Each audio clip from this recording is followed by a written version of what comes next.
Hey, what's going on, everybody? Spencer Baird here again with another mixdown tutorial. And today we're going to talk about how to mix a Dirty South instrumental. So let's go ahead and get to it. Now, the first thing that I used was this orchestra kind of hit sound. And by the way, I produced this track maybe a couple years ago. Um, so just to let you know that.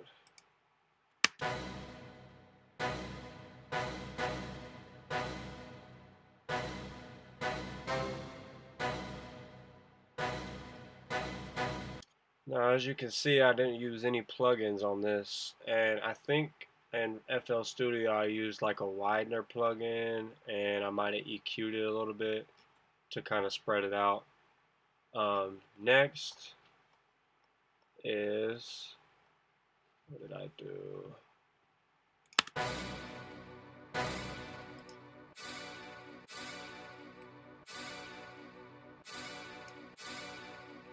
Just another brass stab sound. I can't remember. I think it was like a sample that I found and just cut the wave and put it into FL Studio.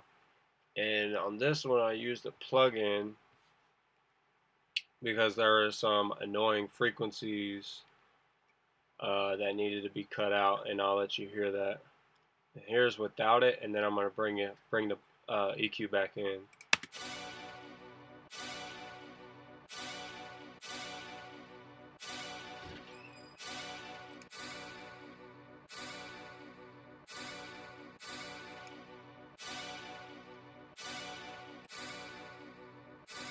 So you can hear how that kind of drastically changes. Just helps it fit with everything. What I did was I cut out around some of the high mids just to kind of make it blend in with the other orchestra hit, and then got rid of some of the harshness. All right, next I think it's this sound.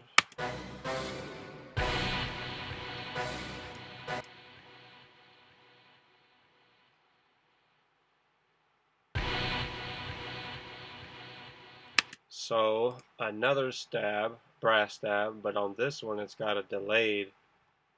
I added a delay on it in FL Studio and just bounced it out, printed the effects and everything because I liked the way it sounded. Now on this one, I EQ'd a little bit of the low mids, a little bit of high mids, and again some of the harshness. And I'll let you hear it with it in and without it.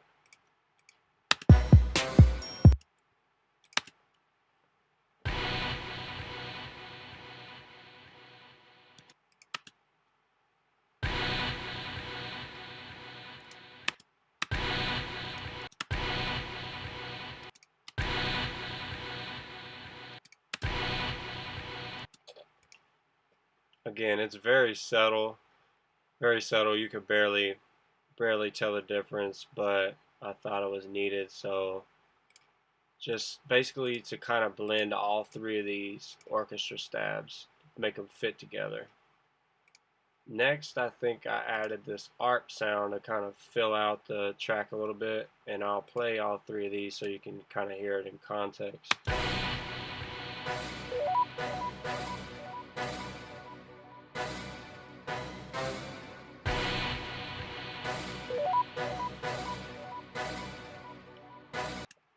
Just kind of, it's just a filler sound, and I didn't do anything. I didn't EQ that at all. Then I think I found that sample. It was in like a library, a sample pack, and just added it to the track, and it just fit. So I ran with it. Next, I believe I started adding drums. I think it was this. Let's see. I think it was this clap sound. Let's see.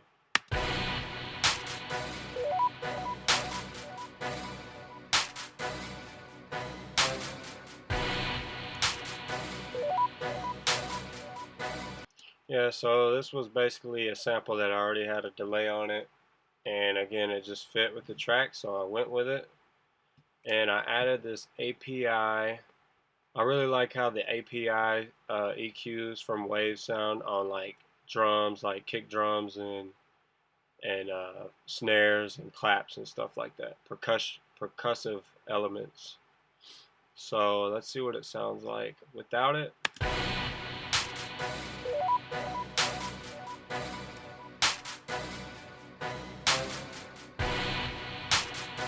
Basically, it comes forward. I kind of added, I boosted about, I think 9 dB at 100 hertz, and then I think 6 dB at 240 hertz, and that kind of just fattened it up a little bit because I thought it was too thin when the original sample was really thin. So, and I like my drums to be kind of punchy. So there's that. Next, I rolled with the hi-hat, and let's see what I did to that. Not much, just I just cut out around 6K just to kind of, it was a little too bright, so I just kind of just did like a little notch EQ on that one.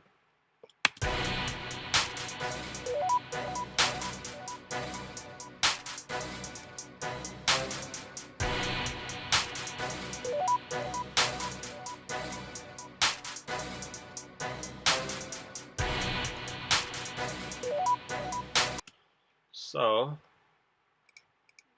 next is this other hi-hat, and you typically hear this in trap music, like the Dirty South type trap beats. A lot of producers, they'll have a couple different hi-hats, have them pitched up and down, just to give it a different sound, different flavor. And on this one, I panned it slightly to the left, so it's, you got your hi-hat on your right side, and then you got your hi-hat that just kind of rolls on the left side, kind of give it some flavor. So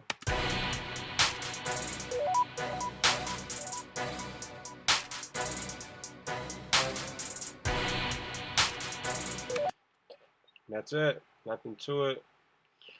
Um, Next, I think, was this low string sound.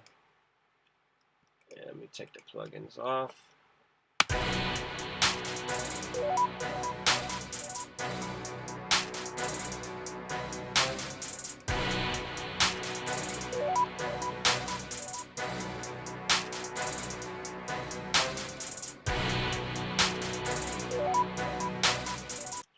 And I'll let you hear this in solo so you can hear what it sounds like.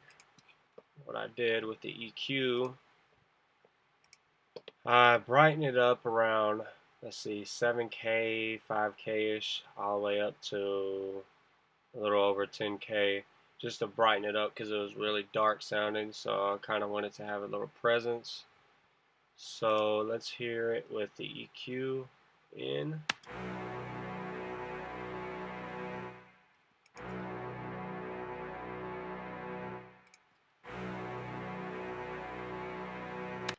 So you see how nice that sounds. Sounds a lot better than before. Next is the magnetic EQ, or not sure. It's kind of like an EQ, I guess. It's like a tube warmer. Um, this thing sounds amazing. I use it on vocals a lot of times to fatten up vocals. I use it on mostly on vocals, but on this particular string sound, it was sounding a little thin, and I wanted it to be kind of warm sounding. So I added this. I added a little bit of this. You can change the low EQ part to body, warm, or lush. I usually typically use the warm setting. You can also mess with this focus and brilliance and detail. I mean, this thing sounds amazing. I don't think a lot of people really use this. It's by Nomad Factory, so I advise you to go get this plugin. Um, So basically what I'm doing is kind of warming the sound up a little bit.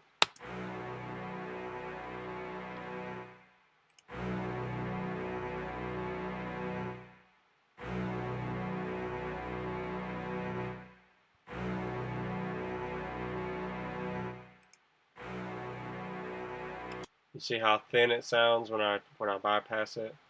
So that sounds really nice. Next is the open hat. Let's get all these going again.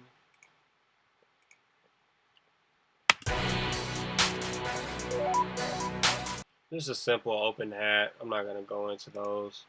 It's a simple open hat, straight pattern all the way through. Next is the ride. And on this ride, I got it panning left to right. As you can see, I did a little bit of automation in Pro Tools, panning it left to right, so it'll give it, just make it a little more interesting. Um, Next, let's see, we'll go into this riser sound right here.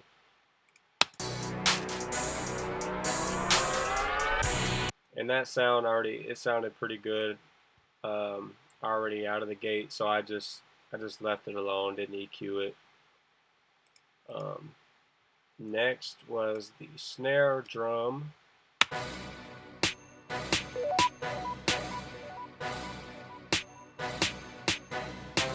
And this is a snare drum from the DJ Pain 1 sound kit. I think it's the DJ Pain 1 DTH kit. I bought this kit a couple years ago. Go to DJ Pain 1 or go to Google and just type in DJ Pain 1 drum kits and go buy this drum kit. It sounds really good. A lot of good drum samples. But yeah, this drum sound, it already sounded good. I didn't EQ it or anything.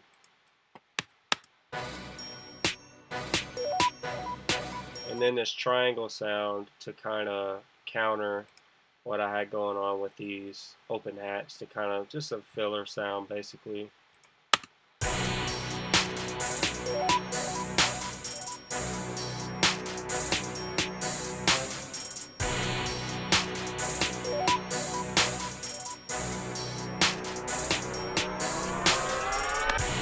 So,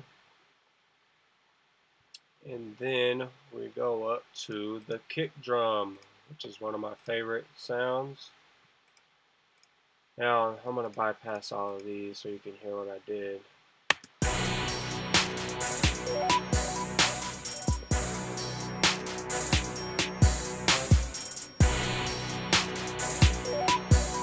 So I got the frequency set at 79, 80 hertz. It's what I generally use on kick drums to kind of give it that punchy sound. Next, I filtered out some of the lows around 61 and also took out a little bit of 74 to kind of thin it out because it was kind of clashing with the bass, the 808 sounds. And we'll get to those in a minute. But you can hear what this sounds like.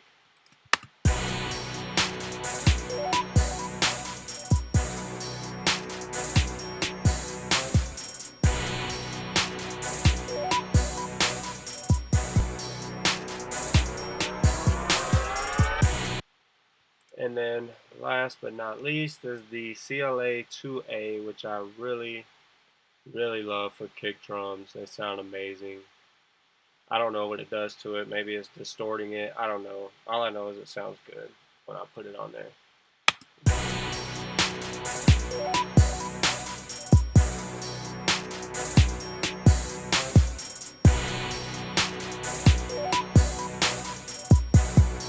I mean, of course it gets loud, but it's doing something to it, compressing it a little bit and just kind of bringing it up in the mix.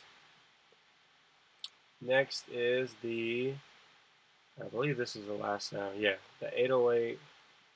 And I'll show you what I did on this one. So this is, as you can see, I have it labeled low 808 and high 808 basically.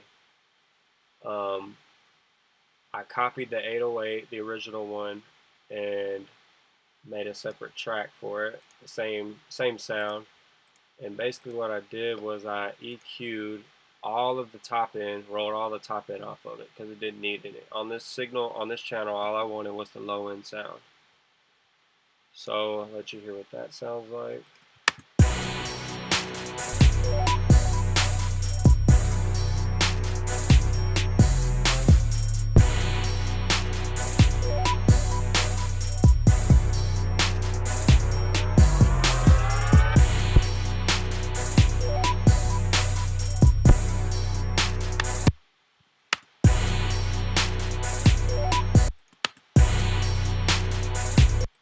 So it's getting rid of kind of like all that mid-range and stuff like that I didn't really want on this one. I just wanted to focus on the low end on this track.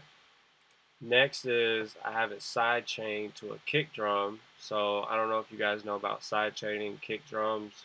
Basically, it kind of, I'm not going to go all the way into details about it, but it kind of ducks the bass so it lets the kick drum come through and punch through on the mix. If you're having trouble with your kick drum cutting through the mix, through your bass, you can sidechain using a compressor.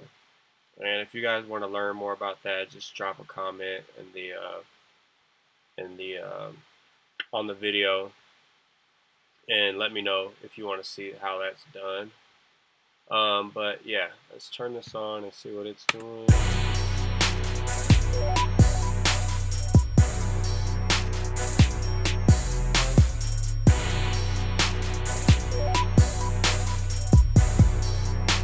You see how it sounds all like jumbled up, like it just sounds real nasty.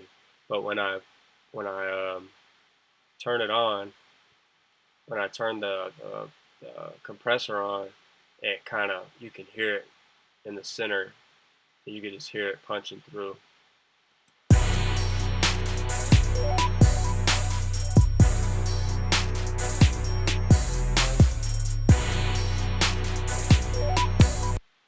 Alright, sounds good to me. The R bass, so on this one I use the R bass, but on this particular, on the 808, I'm boosting at 42 hertz. So those are like really low subsonics, sub sounds, or sub frequencies, my bad. Those are basically, I'm basically boosting around 42 hertz to kind of give it that low rumble sound.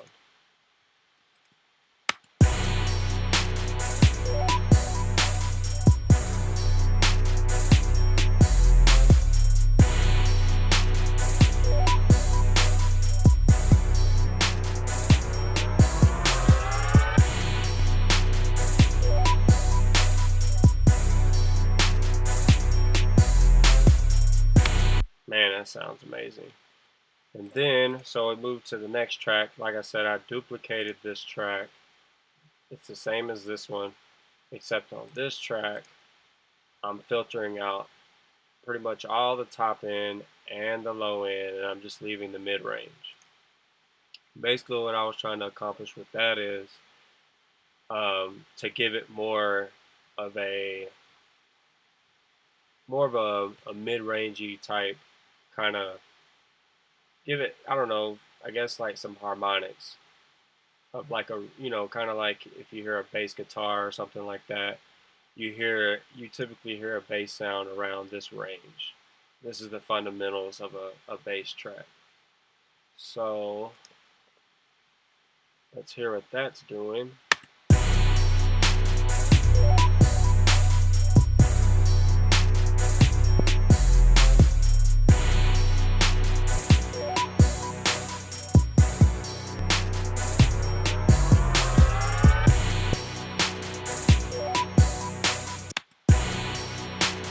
And I'll solo this so you can really hear what I'm doing here.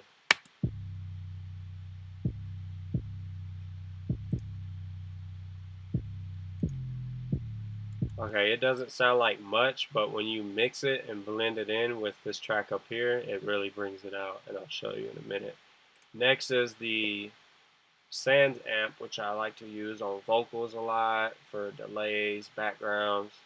stuff like that to kind of color it up a little bit. I'm just using this to kind of distort the bass a little bit. That's all I'm doing.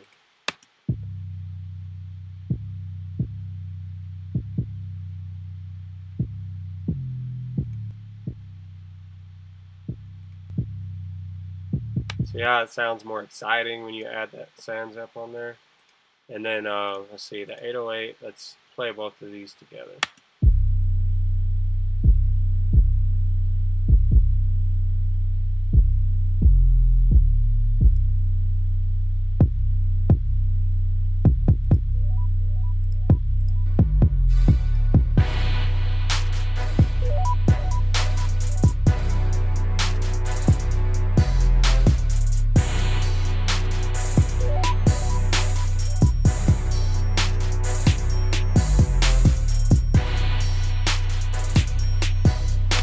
There you go. And that's pretty much it. The master fader, I put an L2 on it just to kind of bring the overall volume up of all the tracks, because when you present beats to artists, you want it to be really loud.